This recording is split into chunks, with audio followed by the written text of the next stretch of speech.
Finally आपका गणित का पेपर हो चुका है, यानी मैथ का पेपर हो चुका है। ठीक है, अब बहुत सारे बच्चों का क्या है, इसी में से बहुत सारे बच्चों का गणित पेपर अच्छा गया होगा और बहुत सारे बच्चों का गणित पेपर बहुत बेकार गया होगा। अब देखो, अच्छा गया बेकार गया, अब उसको सोचे कुछ नहीं होगा। ठीक है, अब उसके सोचो कुछ नहीं होगा, जैसा आपने किया होगा उसके अकॉर्डिंग आपको नंबर मिलेंगे। ठीक है, अब क्या है, अगर आपने पूरा किया होगा तो आप पास हो जाएंगे, कोई फेल आपको नहीं कर सकता। अगर कॉपी आपने अच्छे से लिखी है, पूरे पेज भरे हैं, पूरे प्रश्न के उत्तर आपने दिए वहां पर, ठीक है, आज की यानी कि 1 मार्च को आपने पूरे प्रश्न उत्तर दिए गणित के, तो आपको कोई भी फेल नहीं करेगी, हमारी गारंटी है। आप कॉपी अगर कोरी छोड़ दी है, कुछ भी कर दिया है, तो फिर आप अपना समझ लीजिएगा। ठीक है, आप फिर कुछ समझ सकते हैं कि आपके साथ क्या होने वाला है। तो देखो, जो हो गया सो हो गया, उसके बारे में हम सोचा नहीं करते हैं। इसी वजह से कहा जाता है क्या, जो हो गया उसे सोचा नहीं करते, जो हो गया उससे सोचा नहीं करते, और जो मिल गया उसे खोया नहीं करते। जो हो गया उसे सोचा नहीं करते, जो मिल गया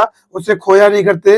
मंजिलें भी उन्हीं को मिलती है, मंजिलें भी उन्हीं को मिलती हैं जो वक्त और हालात पर रोया नहीं करते, जो वक्त हालात पर रोया नहीं करते। तो आपको अपने वक्त और हालात पर नहीं रोना है। आपको गणित का पेपर कैसा गया, क्या गया, कुछ आपका मैटर नहीं करता। ठीक है, अब आने वाले क्या है, अब आने वाले 4 मार्च की क्या करना है, अब आने वाले 4 मार्च की तैयारी इतनी बेहतर करना है, इतनी अच्छी करना है कि आप अपने विज्ञान पेपर में बहुत अच्छा से अच्छा, बढ़िया से बढ़िया स्कोर आके अपने बेकार वाले सब्जेक्ट को कवर कर पाओ। ठीक है, इतनी आपको मेहनत करना है, और आपके पास अभी भी इतना समय है कि आप विज्ञान तैयारी बहुत अच्छे से कर सकते हैं। ठीक है, बहुत अच्छे समय से कर सकते हैं। बस बेटा क्या है, मेरे साथ पूरा फॉलो करना। मैं एक एक चीज आपको इस चैनल के माध्यम से सारी तैयारी कराने वाला हूं। बस आपको जितनी वीडियो पहुंचाऊं उसको शुरुआत से लेके अंत तक आपको पूरा देखना है, बिना स्किप किए। ठीक है, बिना स्किप किए, तभी आप अपने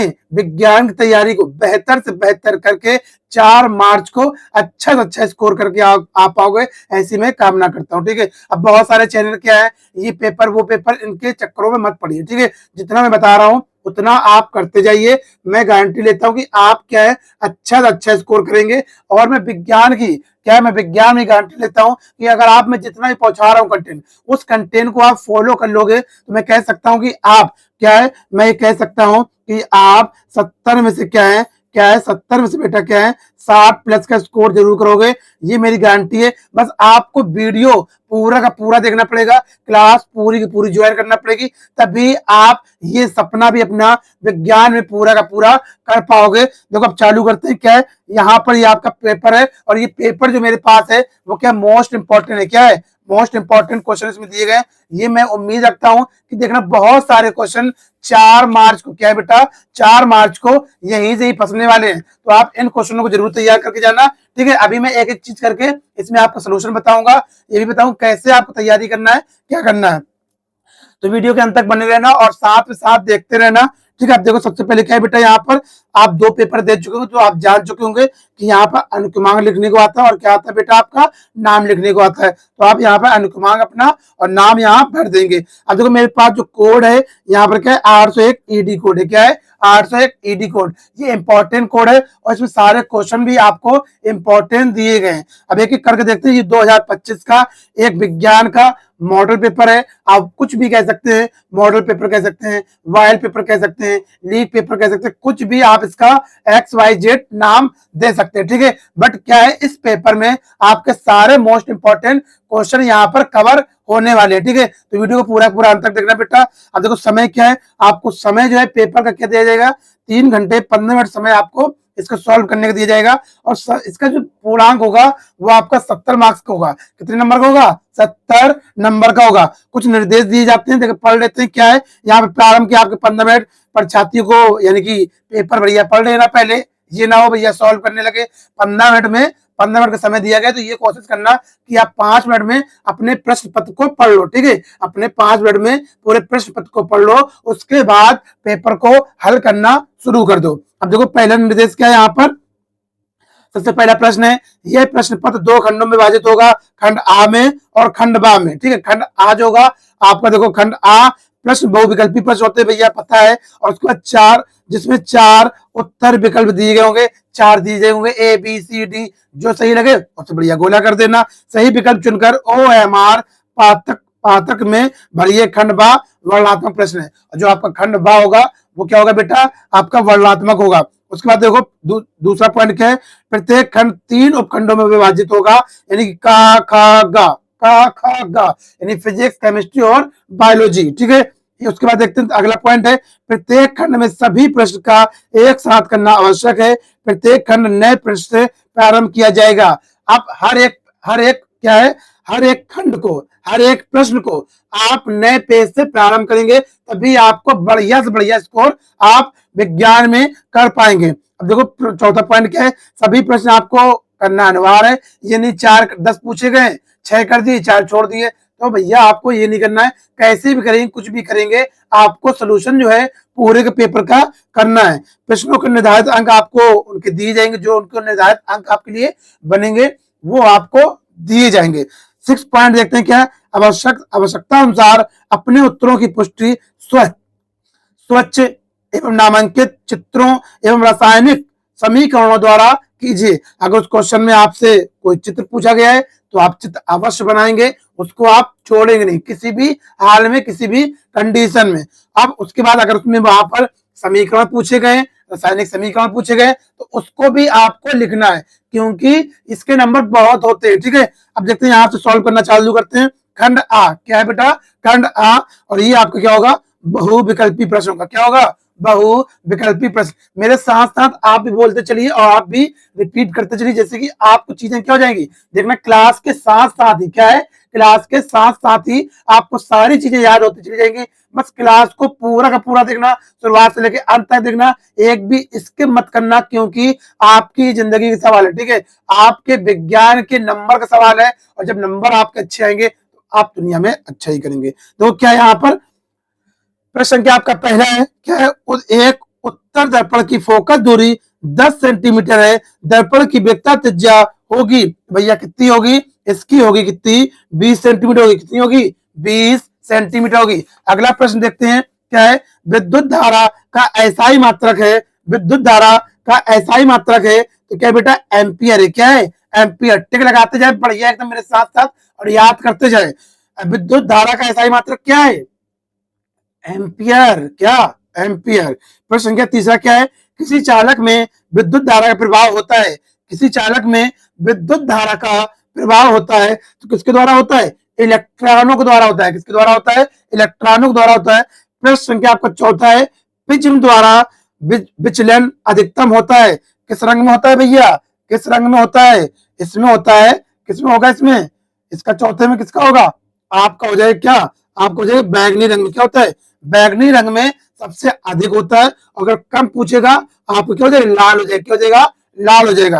अब देखते हैं प्रश्न संख्या 5वां है, यदि किसी वस्तु को एक दर्पण के सामने निकट रखने पर प्रतिबिंब सीधा बने, किंतु दूर रखने पर उल्टा प्रतिबिंब बने, तो वह दर्पण होगा। तो भैया वो कौन सा दर्पण होगा बच्चों, तो कौन सा होगा, वो दर्पण आपका होगा, कौन सा होगा, अवतल दर्पण होगा। क्या होगा, अवतल दर्पण। प्रश्न संख्या आपका छठा है, क्या है, स्पष्ट दृष्टि की न्यूनतम दूरी कितनी होती है, स्पष्ट दृष्टि की न्यूनतम दूरी कितनी होती है बेटा, कितनी होती है, 25 सेंटीमीटर। कितनी होती है, 25 सेंटीमीटर। विद्युत ऊर्जा की इकाई का मात्रक है, विद्युत ऊर्जा का इकाई का मात्रक है, तो क्या हो जाएगा, किलोवाट घंटा। क्या हो जाएगा, किलोवाट घंटा। उपखंड क्या है आपका बेटा, खा है। क्या है ये, खा।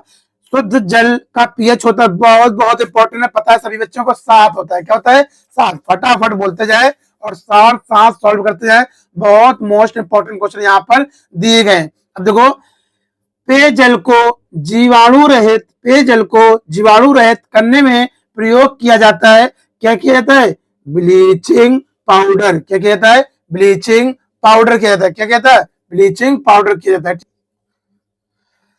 अगला क्वेश्चन है आपका, है प्रश्न संख्या आपका 10 है, निम्न में से किस यौगिक में -COO एक क्रियात्मक समूह है, तो कौन हो जाएगा बेटा, इसका हो जाएगा आपका ब्यूटेनॉन। क्या हो जाएगा, ब्यूटेनॉन। ठीक है, अगला देखते हैं, प्रश्न संख्या 11 है, निम्नलिखित में से कौन सी धातु अम्ल में से हाइड्रोजन विस्थापित करती है, तो कौन हो जाएगी, Mg या Zn, Mg या Zn। एसिटिक अम्ल का IUPAC नाम है, तो क्या हो जाएगा IUPAC नाम, इसका हो जाएगा एथेनोइक अम्ल। क्या हो जाएगा एथेनोइक अम्ल।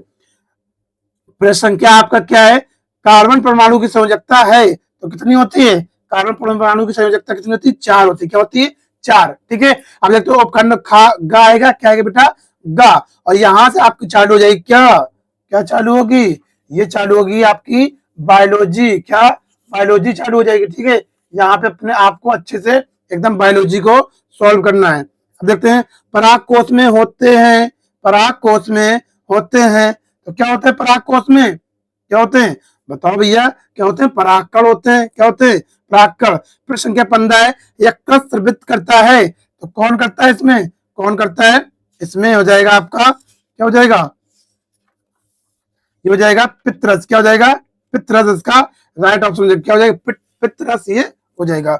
उसके बाद देखो अगला है क्या है, थायरॉक्सिन हार्मोन्स की कमी से होता है, थायरॉक्सिन हार्मोन्स की कमी से होता है तो क्या होता है घेंगा रोग होता है। क्या घेंगा। मनुष्य में गुणसूत्रों की संख्या कितनी होती है, सबको पता होगा कितनी होती है, कितनी होती है 46 होती है। कितनी होती है 46। ठीक है, उसके बाद देखो 18 नंबर क्या है, निम्न में से किस पौधे में पुष्प एक लिंगी होते हैं, तो क्या होते हैं पपीते में होते हैं। किसमें होते हैं पपीते में। अगला देखते हैं प्रश्न संख्या 19 है, पौधे में कायिक प्रबंधक के लिए कौन सा भाग अधिक अनुकूल माना जाता है या अधिक अनुकूल है, तो कौन सा है वो, तो कौन सा है वो तना है। तने के द्वारा आप भैया प्रबंधक करो, एकदम अच्छा माना जाएगा। ठीक है, प्रश्न संख्या आपका 20 है, मेंडल ने अपना प्रयोग किस पौधे पर किया था, सभी बच्चा जानता है किस पे किया था, मटर पे किया था। किस पे किया था, मटर पे किया था। अगला देखते हैं आपका खंड बारहवीं वर्णनात्मक,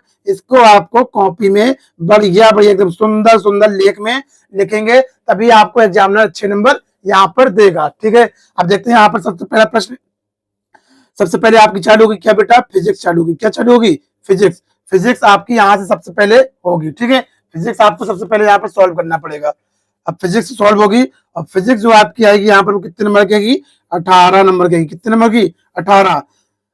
अब देखते हैं पहला प्रश्न यहाँ पर क्या है, अवतल दर्पण में आभासी प्रतिबिंब बनने का किरण आरेख बनाइए, वस्तु के स्थिति का उल्लेख कीजिए। इसका आपका 4 नंबर आपको दिया जाएगा। देखो 4 नंबर वाले जो होते हैं बेटा कितने प्रश्न पूछेंगे आपसे 3। कितने 3, यानी कि 4 का 4, 4 दूनी 8, 4 3 12, यानी 12 नंबर जो होता है वो आपसे 4 नंबर वाले प्रश्न पूछे जाते हैं, और उसके बाद 6 नंबर वाला एक पूछा जाता है। तो 12 और 6 कितने हो गए आपके 18 हो गए। कितने हो गए 18 नंबर का, यानी कि आपसे फिजिक्स का पूछा जाएगा। ठीक है, अब देखते हैं दूसरा नंबर क्या है, घरों की वायरिंग के परिपथ में फंस का क्या महत्व है, आवश्यक क्या भैया आवश्यक परिपथ बनाकर स्पष्ट कीजिए। 4 नंबर का आपको दिए। कितने नंबर 4 नंबर आपको मिल जाएंगे यहाँ पर फटाफट एकदम। ठीक है, अगला देखते हैं तीसरा क्या है, दूरदृष्टि दोष क्या होता है, काल तथा निवारण की बहुत इंपॉर्टेंट है। हम ये कह सकते हैं वेरी IMP। ये देखना 4 मार्च को क्या है, 4 मार्च को एक दूरदृष्टि दोष और एक क्या निकट दृष्टि दोष, ये दोनों 4 मार्च को कम से कम 4 से 5 सेट में आपको फंसेंगे। ठीक है, 4 से 5 सेट में फंसेंगे, एकदम फंसने वाला है। सभी बच्चे याद कर लेना दूरदृष्टि दोष निकट दृष्टि दोष को। ठीक है, उसका देखो अगला प्रश्न क्या है, मानव नेत्र के प्रमुख भागों का वर्णन करो और किसी वस्तु का मानव नेत्र से प्रतिबिंब बना किरण आरेख खींचकर स्पष्ट कीजिए। 6 नंबर का। ठीक है, अथवा लगा के एक और देगा, ये भी इंपॉर्टेंट, मानव नेत्र वाला तैयार कर लेना बेटा। उसको समांतर क्रम से जुड़े 3 प्रतिरोधों के तुल्य प्रतिरोध की सूत्र का निगमन कीजिए। ये भी 6 नंबर का। आप चाहे ऊपर वाला कर दो चाहे आप नीचे वाला कर दो, आपको बढ़िया 6 नंबर फटाक से मिल जाएगा। कम से कम इसको आपको 2 से 3 पेज में करना ही करना है, कम से कम 2 पेज में करना है, और ज्यादा से ज्यादा 3 पेज में 6 नंबर वाले प्रश्न को आपको करना ही करना है। ठीक है, अब देखते हैं उपखंड क्या है। उपखंड आपका आ गया खा, आ गया क्या आ गया खा, और जो खा होता है ये क्या है, ये है केमिस्ट्री। क्या है केमिस्ट्री, और केमिस्ट्री जो आपसे पूछी जाएगी वो कितने नंबर की 14 मार्क्स की। कितने नंबर की 14 मार्क्स की। ठीक है, 5वीं का ये पहला प्रश्न है, क्या है निम्नलिखित यौगिकों के संरचना सूत्र लिखिए। भैया क्या है 2 1 + 1 2 दे देगा, यानी कि एक क्लोरो क्रो एक क्लोरोप्रोपनेल का लिखिए, दो एक नंबर भैया। और उसके बाद क्या है, सेकेंड डाइडॉक्सी प्रोपेनोइक अम्ल का लिखिए, एक नंबर इसका भैया। एक और एक कितने हो गए, दो हो गए, कितने हो गए, दो हो गए। बी नंबर देखो क्या है, उदासीनीकरण अभिक्रिया, उदाहरण से समझाइए, ये भी दो नंबर हो गए। तो दो और दो कितने हो गए, चार हो गए, ठीक है, चार। अब देखते हैं अगला क्या है, प्रश्न क्या आपका छह, क्या है छह, समजाति श्रेणी क्या है, उदाहरण के साथ समझाइए, चार नंबर आपको फटाफट से मिल जाएगा, स्वाहा। ठीक है, अब ये देखो यहाँ पर क्या हो गया इस तरीके से, यानी कि आपको चार नंबर के आपके दो प्रश्न आपसे पूछे जाएंगे, कितने, चार नंबर के आपके दो प्रश्न पूछे जाएंगे केमिस्ट्री में, और छह नंबर का एक प्रश्न आपसे पूछा जाएगा।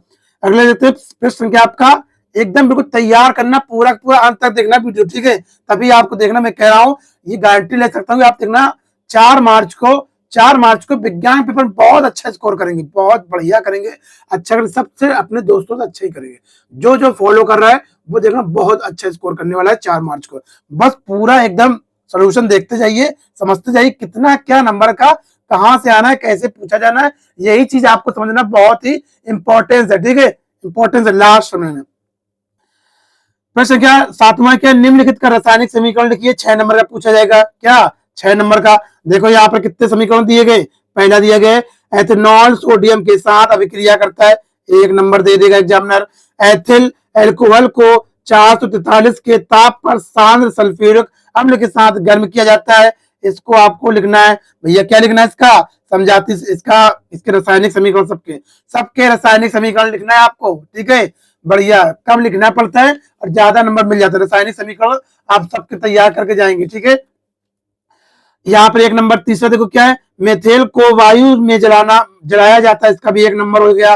एथेनोइक, चौथा क्या है, एथेनोइक अम्ल अम्ल एथेनॉल के साथ अभिक्रिया करता है, 1 नंबर हो गया। एसिटिक अम्ल सोडियम कार्बोनेट से अभिक्रिया करता है, 1 नंबर हो गया। उसके नंबर है पांचवा, छठा क्या है, छठा है प्लास्ट ऑफ पेरिस को गर्म किया जाता है, 1 नंबर। तो कितना हो गया, 1 2 3 4 5 6, 6 नंबर हो गया, 6 नंबर आपका मिलेगा, हो गया भैया। या फिर नहीं आता है अथवा भी नीचे लगा, बढ़िया ऑप्शन दिया है, यहाँ बिंदास चिलो के यहाँ नीचे वाला कर दो, एकदम कोई टेंशन नहीं करना है, ठीक है। एग्जामिनर आपको फंसाने नहीं रहा है, वो आपसे प्रश्न को सॉल्व करवाने के लिए आया है, तो आप नीचे वाला कर दो। नीचे वाला देखो क्या है, निम्नलिखित पर टिप्पणी लिखिए, तो 2+2+2 3 टिप्पणी आपको लिखने को बोलेगा। तो देखो यहाँ पर क्या है, पहली टिप्पणी क्या है, कार्बन यौगिकों में परिस्थापन अभिक्रिया बताइए, टिप्पणी कीजिए इस पर, इसको 2 नंबर आपको दे दिए जाएंगे। और दूसरा देखो साबुन की सफाई प्रतिक्रिया, इसके 2 नंबर दे दिए जाएंगे। तीसरा क्या, निर्जलीकरण अभिक्रिया, इसके भी आपको 2 नंबर मिल जाएंगे, ठीक है, ऐसे इस तरीके से आपको करना है। अब देखो आपके आ गया क्या, उपखंड आपके गा आ गया, गा यानी कह सकते हैं भैया बायोलॉजी आ गई, क्या आ गई, बायोलॉजी आ गई। और जो बायोलॉजी आपसे पूछी जाएगी वो 18 नंबर पूछी जाएगी, कितने नंबर की, 18 नंबर की पूछी जाएगी, ठीक है। अब देखो यहाँ पर क्या है, यहाँ पर प्रश्न क्या 8वां है, यहाँ पर भी क्या होता है, बायोलॉजी के जो 4 नंबर वाले प्रश्न होते हैं वो 3 आपसे पूछे जाएंगे, और जो 6 नंबर वाले प्रश्न होते हैं वो आपसे एक ही पूछा जाएगा। बहुत बढ़िया एकदम पैटर्न बनता है अच्छा सा। अब देखो यहाँ पर 8वां प्रश्न क्या है, वायबी तथा अवायवी शोषण में अंतर कीजिए, बढ़िया, एक तरफ लाइन खींचना 20 से एक पेज में, और उसके बाद लाइन खींच के एक तरफ डालना क्या, वायबी शोषण, और एक तरफ डालना अवायवी शोषण, इस तरीके से आपको डालना है, ठीक है, इस तरीके से आपको डालना है, बढ़िया। एक से केवल पेज में आपको लिख देंगे, एक ही पेज में लिख देंगे, आपको 4 नंबर यहाँ पर मिल जाएगा। अगला देखो 9 नंबर क्या है, गर्भरोधक में विभिन्न विधियां कौन सी हैं, गर्भरोधक करने के लिए, किसी को गर्भ अवस्था में लाने के लिए उसको कौन कौन सी विधियां हैं, उसको आपको यहाँ पर वर्णन करना है, ठीक है, यहाँ पर करना है। प्रश्न संख्या आपका 10वां है क्या है, नरजनन तंत्र का स्वच्छ नामांकित चित्र बनाइए तथा इसका संक्षिप्त वर्णन भी कीजिए। याद रखेंगे बेटा क्या है, जिसमें चित्र वाला आ जाए, जिसमें चित्र वाला आपसे पूछे जाए उसको आपको चित्र जरूर बनाना है, आप कैसा भी बनाए, अच्छा बनाए बेकार बनाए, इसका डजन मैटर, ठीक है, कोई मैटर नहीं पड़ता, बस आपको बनाना है, कैसे बनाएंगे पर आपको बनाना है जरूर, तभी आप कहीं ना कहीं इसमें जो बायोलॉजी में होता है, बायोलॉजी में तभी आप ना कहीं अच्छा स्कोर कर पाएंगे, ठीक है। तो चित्र आपको बनाना, थोड़ा बहुत लिख देंगे, यानी कि यहाँ पर ये कह सकते हैं कि 4 नंबर का है तो 2 नंबर यहाँ पर चित्र का होता है, और 2 नंबर आपका लिखने का, बिल्कुल लिखोगे जब बढ़िया याद याद सोच सोच के लिखोगे तब आपको 2 नंबर मिलेगा। अच्छे तो बढ़िया बना दो, हो गया काम। प्रश्न संख्या आपका 11 क्या है? उत्सर्जन तंत्र, ये आप तैयार कर लेना, नर वाला इंपॉर्टेंट है, ठीक बेटा। प्रश्न संख्या 11 क्या है? उत्सर्जन तंत्र से आप क्या समझते हो? मनुष्य की उत्सर्जी अंग लिखिए, वृत्त की संरचना कार्य विधि समझाइए। 6 नंबर आपको या प्रतिभा करके एक और नीचे देगा, मेंडल के द्विसंकर संक्रमण संक्रमण क्रॉस का क्या होता है? उदाहरण से समझाइए। 6 नंबर ये मेंडल वाला तो आपको पूरा पूरा तैयार कर लेना, मैं पक्का कह रहा हूं, देखना मेंडल वाले से, यहां से मेंडल का नियम, मेंडल के द्विसंकर संकरण क्रॉस क्या होता है, यानी मेंडल संबंधित जितने भी क्वेश्चन है आप सारा तैयार कर लेना, ठीक है। आपके पेपर में आएगा ही आएगा, ठीक है। अब आई थिंक ये पूरा मैंने पेपर बता दिया पूरे 70 नंबर का। अगर आप इस तरीके की तैयारी करोगे तो मैं कह सकता हूं कि आप अपने 4 मार्च को 70 में कहीं ना कहीं 60 प्लस का स्कोर जरूर करोगे। अगर कहीं आपकी वीडियो छूट गई है तो पीछे जाके आप देख सकते हो। अगर वीडियो अच्छा लगा है तो लाइक कीजिएगा, नए हो भी चैनल को सब्सक्राइब जरूर कीजिएगा और अपने दोस्तों के साथ इसको जरूर पहुंचाइएगा, शेयर कीजिएगा और एक प्यारा सा छोटा सा एक कमेंट जरूर कीजिएगा कि आपको वीडियो कैसा लगा और आपको अब किस टॉपिक पर वीडियो चाहिए। जिस टॉपिक पे आपको वीडियो चाहिए होगा आप वो कमेंट कर दें, मैं आपको फटाक से बनाकर दे दूंगा। अपने दोस्तों को जरूर शेयर कीजिए और इसको अभी तक सब्सक्राइब नहीं किया है तो सभी बच्चे इसको सब्सक्राइब कर ले। फिर मिलते हैं आपको नई वीडियो में, तब तक अपना ख्याल रखिए, बाय बाय, टेक केयर।